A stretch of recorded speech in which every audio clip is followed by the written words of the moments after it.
and you can draw up on their pretty shiny pictures and make everything sparkle.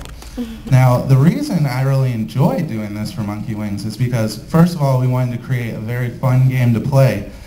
But if a fun game isn't fun to look at, then it can steal away some of the fun of that game. So I also wanted to create a game that was also fun to look at, and I really enjoyed making these effects.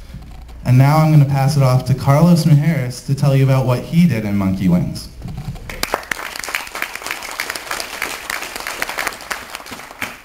Thank you, Barrett. All right. Well, as project lead, I had several responsibilities in and outside of code. But something I like to focus on specifically is level design.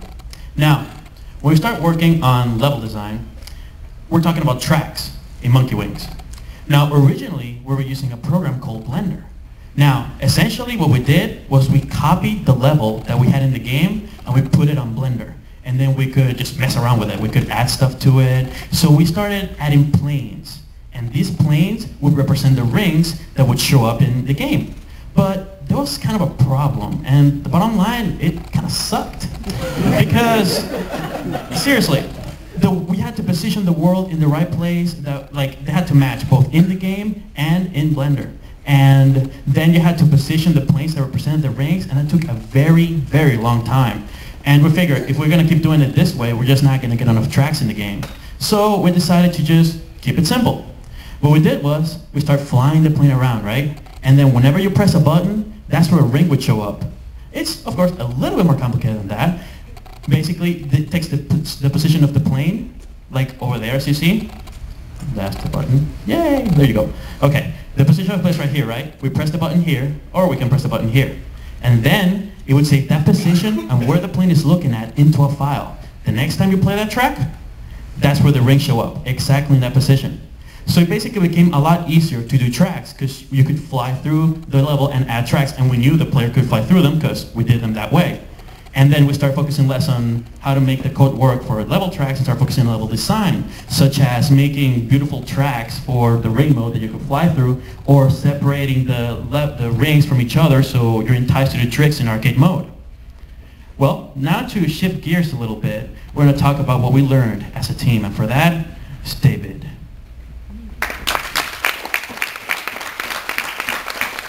Thank you again, Carlos. We learned a lot of things on this project. Obviously, it's a final project.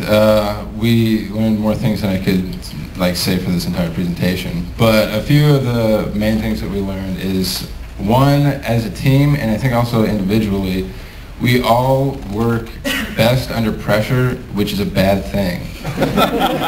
We should work best up front so we don't have to work under tight time constraints. And it really made the project more painful in spots than it needed to be.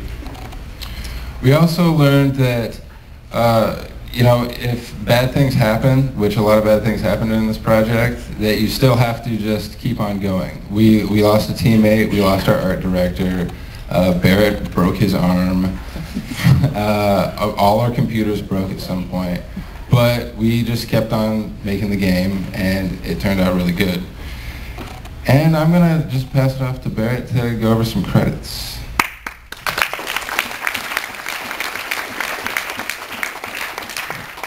All right, thank you. I just want to thank some of the people that helped make Monkey Wings possible. First of all of our wonderful staff at the GP Games staff. We'd especially like to thank our EPs, Liam Hislop and Jason Hinders.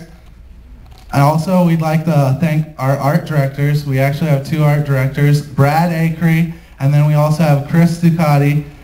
Also, I'd like to thank our audio staff. We'd like to thank all of our OSNAP brothers and sister. And also, we'd like to thank one of our team members, James Militello. He was with us in the beginning, but due to an unfortunate accident, wasn't able to continue, but he helped this game become what it is today in the design process. We'd really like to give props out to him. Also, we'd like to thank all of our wives, girlfriends, friends, family, everyone who came to this presentation, everyone who helped us be here today. We want to thank you. Also, we want to thank all of our digital arts and design students.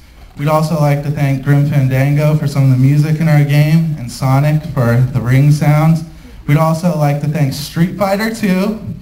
We'd like to thank Lazy Moon Pizza, the The Black Chairs in Full Sail 3B, Sid Millspa, and Deja Vu. Now, ladies and gentlemen, hold on. We're going to get a good show for you. Just hold on, and we're going to show you Monkey Wings.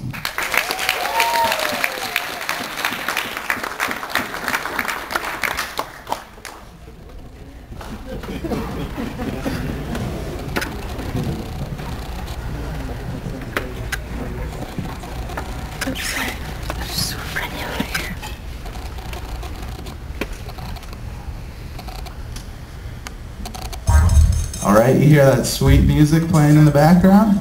That came from our audio guys. This is our studio name, Oh Snap Games. We are WildhouseGames, and here to present to you Monkey Wings. All right, now this is the menu system that Miguel was talking to you about. Very playful. The buttons come to you when you click on them. Now we're going to go into options. All right, we got some good options here. Music volume, brighten up a little bit. That looks good. All right. Now he's going to go to the start. Now we have 3 game modes. On the bottom right here, it actually shows you what this mode is. Gives a little description about what the objective of that mode is. We're going to start off with arcade mode right now. Again, that's where you fly through rings, do tricks, try to get the highest score while the time is counting down. Alright, now we have 3 different difficulties. We got the beginner, advanced, and expert, but we're going to start off with beginner for the demo. Alright, you can pick 2 different planes, but we're going to pick the little plane for arcade mode. Alright, let's start up. This screen right here just tells you what the goals of the mode is again. You can press space when you're ready. This is a little fly-through of the track, so you kind of know what you're going through ahead of time. You can skip it if you like. If it finishes, you start out at the beginning. Alright, when the counter goes down, you're able to control the plane. You can fly around. This thing right here on the bottom is the nearest ring indicator. Basically tells you where the closest ring is. Over here we have a little HUD that shows the rings spinning around. That shows you how many rings you got out of the total amount of rings. Up here your time is ticking down because we're in arcade mode. We got your speed up over here. Also our score is up here. So we don't really have any score yet.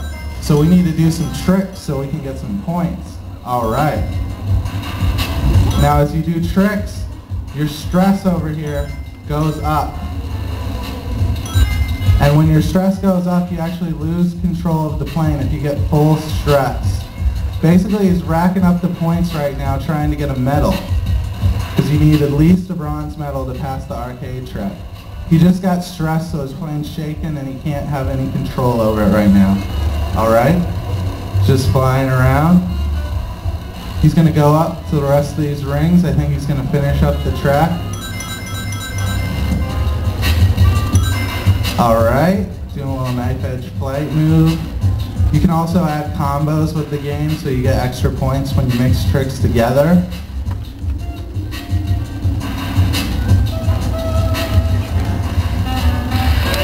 Alright, he got the bronze medal, so we get a little applause from the audience in the game. Woo! Alright! Alright, David, let's show him how it's done. Finish up that track. Alright, also the nearest ring has a nice particle effect to let you know. Alright, it's adding up the bonus. Also, if you finish with extra time, you get a bonus. Alright, now we can move on to the next track. This one's a little bit more difficult. Alright.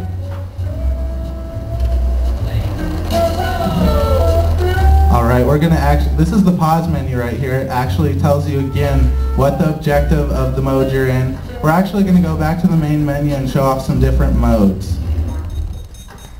Okay.